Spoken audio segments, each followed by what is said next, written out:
సభకు నమస్కారం. ఈరోజు జహీరాబాద్ గడ్డ మీద మన ప్రియతమ ముఖ్యమంత్రి గారు ముఖ్య అతిథిగా విచ్చేసి మరి వేదిక మీద కూర్చున్నటువంటి పెద్దలందరికీ, వేదిక ముందు కూర్చున్నటువంటి సోదర సోదరీమణులకు, పత్రికా మిత్రులందరికీ కూడా నా యొక్క హృదయపూర్వక నమస్కారం. ఇది జహీరాబాద్ చరిత్రలో నిలిచిపోయే రోజు. ఎందుకంటే వివిధ కార్యక్రమాలకు మరి శంకుస్థాపన చేసి ఈరోజు ఎన్నో కార్యక్రమాలను మీకు అందించి ముఖ్యమంత్రి గారు ఈ కార్యక్రమాన్ని ఉద్దేశించి మరి ఇక్కడ ప్రసంగించడానికి రావడం జరిగింది.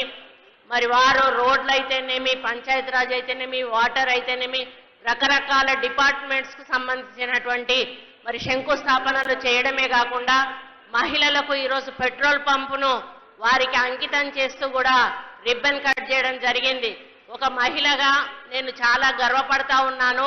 ఎందుకంటే ఏ కార్యక్రమం చేసినా కూడా మహిళలు వాళ్ళ కాళ్ళ మీద వాళ్ళు నిలబడాలి, వాళ్ళే కుటుంబాన్ని పోషించాలి, వాళ్ళు 4 పైసలు వాళ్ళ దగ్గరే ఉండాలి, అప్పుడే సంసారం సంతోషంగా ఉంటుంది అనేటువంటి ఆలోచనతోటి మన ముఖ్యమంత్రి గారు బస్సులు రెంట్కి ఇవ్వడం కానీ, మొన్ననే గిరి వికాస్ అనే ప్రోగ్రామ్ని కూడా మహిళలకు ఎలక్ట్రిసిటీ ఉత్పత్తి అంటే సోలార్ విద్యుత్ ఉత్పత్తి చేసే అవకాశాన్ని ఇవ్వడం, ఈరోజు పెట్రోల్ పంప్ ఇవ్వడం, బస్సులు కూడా కిరాయికి ఇచ్చి నడిపించడం, అదే కాకుండా ప్రతి మహిళను కూడా కోటీశ్వరాలని చేస్తానని ఈరోజు ముందుకు పోతున్న తరుణంలో మరి జిల్లా ఇన్ఛార్జ్ మహిళా మంత్రిగా నేను చాలా హ్యాపీగా ఫీల్ అవుతా ఉన్నాను.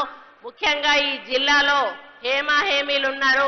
గత ముఖ్యమంత్రి గారు మరి ఇంకా ఆయన సెకండ్ లీడర్ అయినటువంటి వేరే నాయకుడు ఉన్నా కూడా ఇక్కడ కార్యకర్తలు, నాయకులు మరి ఎక్కడా కూడా తగ్గకుండా వారికి పోటీగా ఈరోజు ఈ జిల్లాలో పనిచేస్తా ఉన్నారని చెప్పడంలో ఎక్కడ అతిశయోక్తి లేదు. మీరు ఇదే ఉత్సాహంతో ముందుకెళ్ళాలి. ముఖ్యమంత్రి గారు మన వెంట ఉంటారు. తప్పకుండా రాబోయే స్థానిక సంస్థల ఎన్నికలను లక్ష్యంగా పెట్టుకొని మనందరం కూడా పని చేయాలి.